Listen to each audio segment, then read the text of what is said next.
రేపు 1వ తారీఖున ఆంధ్రప్రదేశ్ రైతు సంఘం, కౌలు రైతుల సంఘం పిలుపు మేరకు కౌలు సీజన్ ప్రారంభమైంది కాబట్టి కౌలు రైతులకు కార్డులు ఇచ్చి రుణాలు అందజేయాలి. అట్లనే అన్నదాత సుఖీభవ కౌలు రైతులు కూడా వర్తించాలి.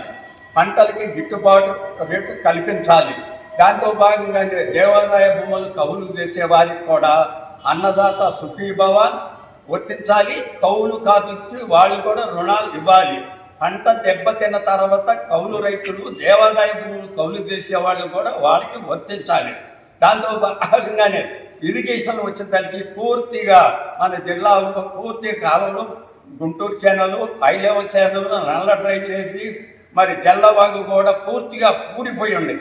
వాటిలో కూడా వెంటనే రాష్ట్ర ప్రభుత్వం జోక్యం చేసుకొని వెంటనే యుద్ధ ప్రాతిపదికగా కాలువలు రిపేర్ చేయకపోతే సీజన్ ప్రారంభమైంది. నాటులు వేసుకోవటానికి రైతులు దుక్కులు దున్నుకొని సిద్ధం అవుతున్నారు. మరి ఇంతవరకు గుంటూరు ఛానల్కి 40 గళ్ళు పడ్డాయి.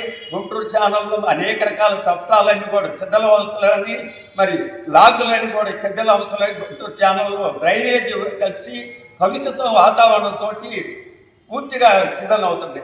గుంటూరు ఛానల్ 30 గ్రామాలకి తాగునీరుకి 30,000 ఎకరాలకి సాగునీరుకి సప్లై చేసే 47 కిలోమీటర్లు మంగళగిరి నియోజకం, అట్లని పొన్నూరు నియోజకం, పత్తిపాడు నియోజకాల్లో కూడా ముగ్గురు ఎమ్మెల్యేలు కూడా జోక్యం చేసుకొని 378 కోట్ల రూపాయలు మరి దానికి డిస్ట్రిబ్యూషన్ చేసి తయారు చేశారు. యుద్ధ ప్రాతిపదికగా ముగ్గురు ఎమ్మెల్యేలు కూడా జోక్యం చేసుకొని సీజన్ కూడా ప్రారంభమవుతుంది. దాన్ని వెంటనే తోటిగాడలు గొర్రె డాక్టర్లు తొలగించాలని ఆంధ్రప్రదేశ్ రైతు సంఘం, కౌలు రైతు సంఘం దీనికి అందరూ కూడా రేపు దేశవ్యాప్తంగా పిలుపులో భాగంగానే కలెక్టర్కి మెమోరాండం ఇవ్వాలి. రైతులందరూ కూడా పాల్గొనవలసిందని కోరుతున్నాను.